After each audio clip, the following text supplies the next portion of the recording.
Welcome to Money Hacks, where we offer tips for the newcomer to the financial investment scene.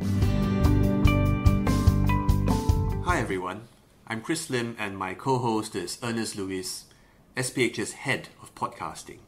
For this episode, we are with the chairman of the Association of Cryptocurrency Enterprises and Startups, or ACCESS for short, Mr Anson Zeall.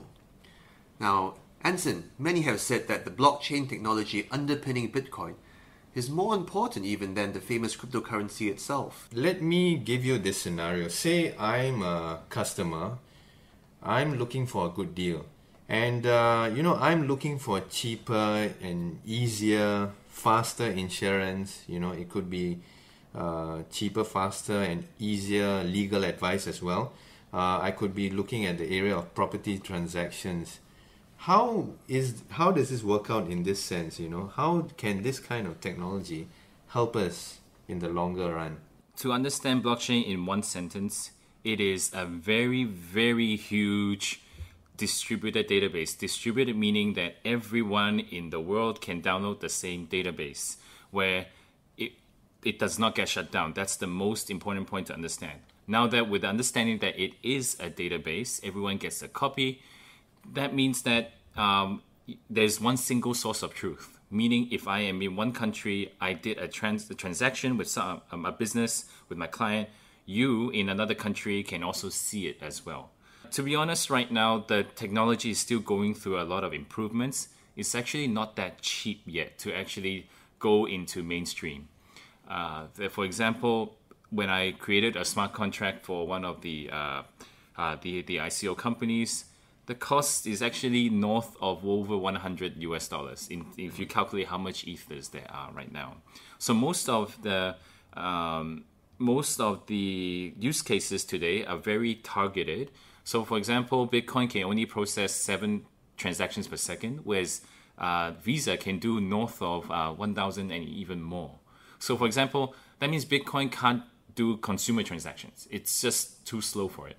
But Bitcoin, you can do batch business, larger transactions. Because if you do $1 million worth or $10 million worth, the amount that you pay in the fees is very, very small, very, very similar.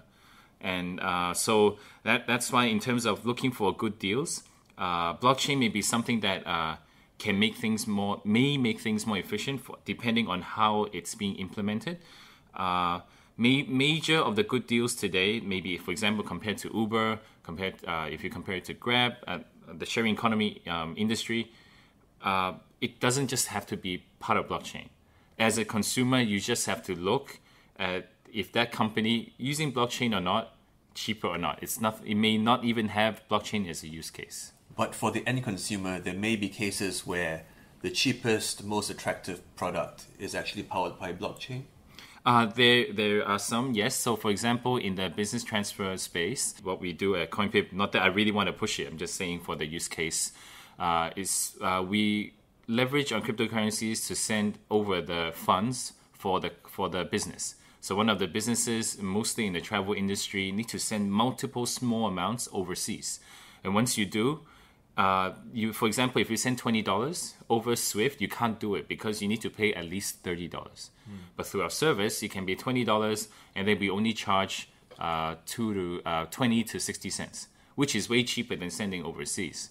So that's one of the use cases. Another use case, obviously, is now fundraising through ICOs in the right way. Because when you do through VCs or angel investment, it takes quite a long time. You have to go to everyone. But now you can crowdfund very fast, very easily. Yeah. What about the perspective from business owners? What if I'm looking to reduce my business overheads and maximize margins? How would I go about evaluating blockchain for my needs as a business owner? Definitely. So even proptech, insuretech is a very great use case using blockchain. So for example, insurance, when we buy insurance, it's mostly local today. And if you want to buy overseas insurance, it can be very costly because of the cost of actually knowing if the papers that you filled in or all the cases that you do, is it real or not? Like if I bought a Singapore travel insurance just for Singapore or medical insurance just for Singapore, it may not be compatible with Indonesia right now. And it's because that we have to verify if all the papers that you have is true. Now, if you put it on the blockchain and then the whole ledger is used by the whole company worldwide or even cross companies, because there's a single source of truth where everyone recognizes all the data on that ledger, on that database, then you can quickly know that this guy is from Singapore, he paid all his premiums, in this case, what he said was true, okay, then you can quickly get rid of all your paperwork very quickly. Another use case is, for example, credit rating for even personal people, like credit cards. Right now, I can go to one country, get a credit card, use the same income statement, go to another country. If the banks really want to implement something, they can have a distributed ledger where all the banks share. Not good for consumers, I know, but just a use case. Where if I got a credit card today in Singapore, okay, my rating is this. I go to Indonesia, they would know that I already have one in Singapore.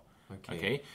So a single source of truth instead of multiple sources where people are taking the risk to think that that piece of data is actually real. That sounds like increased trust and increased reputation for reputable players. Yes. Which means less time spent evaluating the reputation or authenticity of players, if you are indeed a reputable player. Exactly. So, for example, a very, very big problem I think needs to be solved is when you do know your customer processes through brokers and everyone, you have to submit your ID, your passport every single time, and your proof of statement or whatever, a lot of statements. And then with that, if you use another broker in another country, you have to do the same. Why not have a blockchain where you submitted everything already? It's proven that you are this person. We already know who you are. The other side just needs to ask the blockchain, hey, is this person real? Instead of submitting everything, right? So it reduces the verification time and process.